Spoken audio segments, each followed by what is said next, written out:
وعلیکم السلام۔ اس میں جو اگلا سبق ہوتا ہے نا، وہ آپ کو بتا دیا ہوگا حضرت جی نے کہ اس کو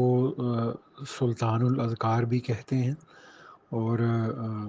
لطیفہ قالبیہ بھی کہہ لیتے ہیں۔ جیسے جو پہلا سبق ہوتا ہے وہ لطیفہ قلب ہوتا ہے، اور یہ والا جو سبق ہے اس کو لطیفہ قالبیہ بھی کہہ لیتے ہیں۔ تو یہ اس میں یہ ہوتا ہے کہ جیسے جو یہ والا جو لطیفہ ہے، جو لطیفہ قالب ہے، اس کی جو جگہ ہے وہ ہمارے جو سینٹر، سر کا جو سینٹر ہوتا ہے، یعنی ہمارے ہیڈ کا جو سینٹر ہے نا بالکل اوپر، وہاں پر اس کا تصور کرنا ہوتا ہے۔ جیسے باقی لطائف کی جگہ ہوتی ہے نا، تو لطیفہ قالب کا بھی جو جگہ ہے وہ انسان کے سر کا سینٹر ہوتا ہے۔ تو ذکر کرتے ہوئے اس جگہ پر نیت کر کے نا، اسی طرح سے اس میں ذات کا یعنی اللہ اللہ کا ذکر کرنا ہوتا ہے۔ اور یہ والا جو لطیفہ قالبیہ ہوتا ہے،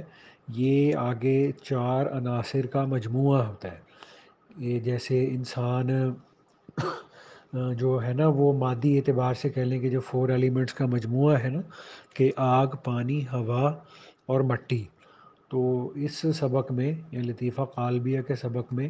جیسے ہم لطیفہ قلب پہ ذکر کرتے تھے، لطیفہ روح پہ ذکر کرتے تھے، لطیفہ سر پہ، خفی پہ، اخفا پہ، لطیفہ نفس پہ ذکر کرتے تھے، تو اس سبق میں ہم ہمارے جو جسم کے یہ جو چاروں عناصر ہیں نا، آگ، پانی، ہوا اور مٹی، ان پر ذکر کیا جاتا ہے۔ اور اس کی جگہ وہی ہے جو بتائی ہے کہ سر کے سینٹر کے اندر۔ تو اس کے کرنے کی بھی تعداد وہی ہوتی ہے جتنی باقی جو لطائف ہیں نا، لطیفہ قلب کے علاوہ جو باقی لطائف پہ جتنا ذکر کرتے ہیں اتنا ہی اس پر بھی کیا جاتا ہے، اور اس کے بھی کرنے کا طریقہ وہی ہوتا ہے۔ تو اور یہ جو لطیفہ ہے یہ 4 چیزوں کا مجموعہ ہے۔ تو جیسا کہ اس میں جو پانی ہے، تو انسان کی جو طبیعت کے اندر جو ایک کہہ لیں کہ سیلف کنٹرول کا نہ ہونا ہوتا ہے نا، وہ ہمارے اندر اسی پانی کے عنصر کی بے اعتدالی کی وجہ سے ہوتا ہے۔ تو جیسے پانی ہے وہ اچھا خاصا بہہ رہا ہوتا ہے، چل رہا ہوتا ہے، تو جہاں کہیں بھی اس کو کوئی موڑ آتا ہے تو وہ اس طرف کو مڑ جاتا ہے۔ کوئی نشیب آتی ہے، کوئی ڈھلان آتی ہے، وہ اس کی طرف کو نیچے کو بہہ جاتا ہے۔ تو جو پانی ہوتا ہے نا، وہ اس کے اندر سیلف کنٹرول نہیں ہوتا۔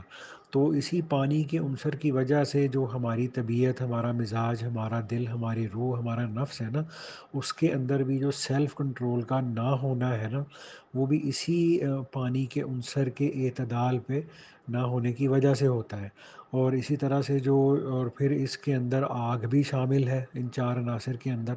تو جو آگ ہے اس کے اندر حرص ہوتی ہے، یعنی اور اس کے اندر کہہ لیں کہ ایک تکبر کی جو ہے نا ایک صفت ہوتی ہے کہ آگ جو ہے وہ اوپر کو اٹھتی ہے، اور آگ ہر چیز کو جلا کے راکھ کرنے کی اس کے اندر خاصیت ہوتی ہے۔ اور حریص کے اندر، حرص کی بیماری کے اندر بھی انسان کے اندر یہی کیفیت ہوتی ہے کہ وہ چاہتا ہے کہ ہر چیز مجھے مل جائے۔ تو یہ جو انسان کے اندر کیفیت ہوتی ہے حرص کی یا تکبر کی، یہ ہمارے اندر آگ کے عنصر کی بے اعتدالی کی وجہ سے ہوتی ہے۔ اور پھر تیسرا عنصر اس میں آ جاتا ہے مٹی کا۔ تو جو مٹی ہوتی ہے نا، اس کے اندر بخل کا مادہ ہوتا ہے، اس کے اندر قبض کا مادہ ہوتا ہے۔ اس کی مثال یہ ہے کہ جب انسان، ہم کوئی بھی جو بیج ہے نا اس کو مٹی کے اندر یا زمین کے اندر دفن کر دیتے ہیں، تو پھر وہ جو مٹی ہے، وہ زمین ہے نا، وہ اس بیج کو ہمیں از خود واپس نہیں کرتی، بلکہ ہمیں پھر اس بیج کو زمین سے واپس لینے کے لیے کچھ جتن کرنے پڑتے ہیں۔ یعنی اس پر ہل چلانا پڑتا ہے، اور پھر اس پہ سپرے کرنا پڑتا ہے، پھر اس کو پانی بھی دینا پڑتا ہے، اور ادھر ادھر کی جو جڑی بوٹیاں وغیرہ ہوتی ہیں ان چیزوں سے اس کی حفاظت بھی کرنی ہوتی ہے۔ تو پھر کہیں جا کر وہ بیج جو ہم نے زمین کے اندر، مٹی کے اندر خود رکھا ہوتا ہے، پھر وہ زمین وہ اس بیج کو ہمیں واپس کرتی ہے۔ تو وہ آسانی سے واپس نہیں کرتی، تو یہ چونکہ زمین کے اندر، مٹی کے اندر یہ جو ہے نا ایک یہ بخل کی کیفیت ہوتی ہے، اور ایک نا قبض کرنے کی، نا کھینچ لینے کی، قبضہ کر لینے کی جو صفت ہوتی ہے، تو چونکہ ہمارے اندر بھی مٹی کا عنصر سب سے زیادہ مقدار میں موجود ہے، تو اس کی وجہ سے ہمارے اندر بخل کی جو کیفیت ہوتی ہے، دوسروں کے مال پر قبضہ کرنے کی، دوسروں کی چیزوں کو ہتھیا لینے کی، دوسروں کو جو ہے نا وہ کسی چیز سے محروم کرنے کے جو ہمارے اندر یہ جو چیزیں ہوتی ہیں نا، وہ ہمارے اندر اسی مٹی کے عنصر کے اعتدال پہ نہ ہونے کی وجہ سے ہوتی ہیں۔ اور چوتھا عنصر اس میں ہوتا ہے ہوا کا۔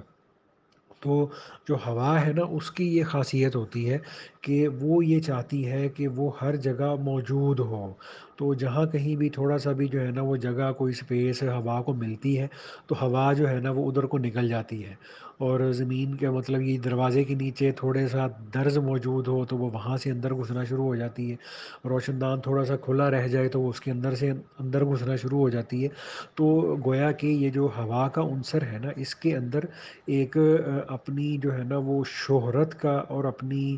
بڑائی کا جو ہے نا ایک عنصر ہوتا ہے۔ جیسے ہوا چاہتی ہے کہ وہ ہر جگہ گھسی رہے، ہر جگہ داخل ہو جائے، ہر جگہ اس کا وجود ہو، تو اسی ہوا کے عنصر کی بے اعتدالی کی وجہ سے انسان کے اندر جو ہے نا وہ حب جا کا اور شہرت کا جذبہ اور اپنی بڑائی کا جذبہ، دوسروں کی حقارت کا جذبہ ہوتا ہے۔ تو ان چاروں عناصر کا مجموعہ ہوتا ہے لطیفہ قالبیہ یا سلطان الادگار۔ تو جب اس سبق پہ ذکر کیا جاتا ہے اس میں ذات کا، اللہ اللہ والا، تو اس کی برکت سے، اللہ تعالیٰ کے فضل و کرم سے، یہ جو چاروں عناصر ہیں، آگ، پانی، ہوا اور مٹی، ان کے اندر ان کی بے اعتدالی کی وجہ سے جو ان کے اندر بری اور غلط خصلتیں پیدا ہو جاتی ہیں، اللہ کے فضل و کرم سے اس ذکر کی برکت سے ان کی اصلاح ہو جاتی ہے۔ ٹھیک ہے نا بھائی؟ تو اللہ تعالیٰ آپ کو استقامت عطا کرے، اور اللہ تعالیٰ اس ذکر کے اس سبق کی کامل برکات اللہ تعالیٰ آپ کو نصیب کرے۔ السلام علیکم۔